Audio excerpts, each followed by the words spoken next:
Hello friends, आप सभी को आपका अपना चैनल जोहार जॉब्स में स्वागत है। तो दोस्तों आज हम लोग बात करने वाले हैं झारखंड के अमीन बहाली में।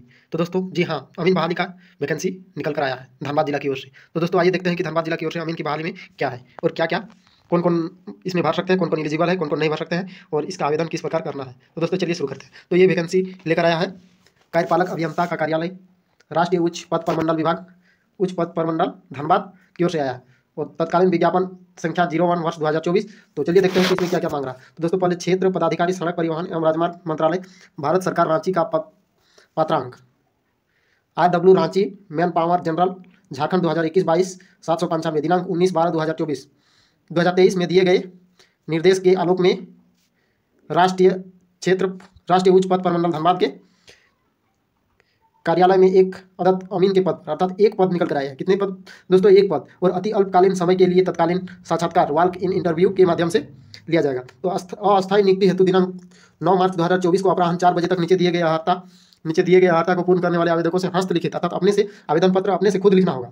और आवेदकों को साक्षात्कार के लिए साक्षात्कार दिनांक 11/3/2024 को पूर्वाह्न 11 बजे से राष्ट्रीय उच्च पथ प्रमंडल कार्यालय धनबाद मिश्रित भवन परिसर धनबाद में कार्यालय में संपन्न होगा। अर्थात इंटरव्यू धनबाद के मिश्रित भवन परिसर में लिया जाएगा। और आवेदकों के लिए एलिजिबल कौन कौन होंगे? एलिजिबल होने के लिए आपको पहले आवेदक धनबाद और बोकारो जिला का अस्थायी निवासी हो और आवेदन पत्र के साथ सक्षम पदाधिकारी द्वारा निर्गत संबंधित प्रमाण पत्र संलग्न करें। और उसके बाद अपना भूमि अर्जन कार्यालय, अंचल कार्यालय, बंदोबस्त कार्यालय, नगर निगम कार्यालय अथवा किसी अन्य सरकारी कार्यालय में भू अर्जन से संबंधित कार्य करने का अनुभव यदि हो तो प्रमाण पत्र संलग्न करना होगा। जैसे यदि आपने कभी कहीं अमीन का कार्य किया है पथ प्रमंडल विभाग में, जैसे नगर निगम, अंचल कार्यालय, बंदोबस्त कार्यालय आदि में, अगर आपने रोड की नपाई उपई में काम किया है, उसका यदि सर्टिफिकेट है तो आप कर सकते हैं। उसके बाद बोल रहा है कि एनएच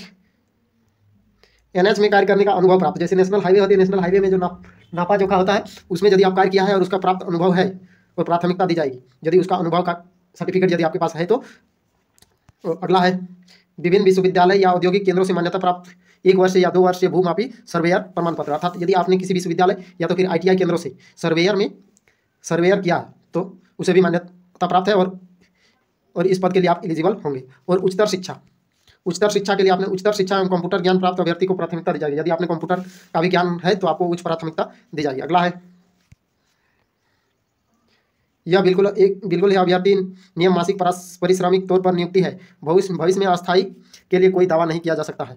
नोट: आवेदन पत्र के साथ सभी शैक्षणिक एवं अन्य प्रमाण पत्रों की स्व अभिप्रमाणित छाया प्रति संलग्न करना आवश्यक है। जैसे दोस्तों यदि आपने यहाँ ऐसे बताए गए जैसे भू अर्जन कार्यालय, अंचल कार्यालय, बंदोबस्त कार्यालय, नगर निगम कार्यालय आदि के भू अर्जन से संबंधित यदि आपने कार्य या अनुभव किया है और उसका प्रमाण पत्र है तो आपको आवेदन पत्र के साथ संलग्न करना जरूरी है। और संलग्न करने के बाद आपको ये जो एड्रेस दिया हुआ एड्रेस है धनबाद मिश्रित भवन परिसर में हाथों हाथ जाके जमा कर सकते हैं या तो फिर पोस्ट ऑफिस के द्वारा जमा कर सकते हैं। इस एड्रेस पर पोस्ट ऑफिस के माध्यम से भेज सकते हैं।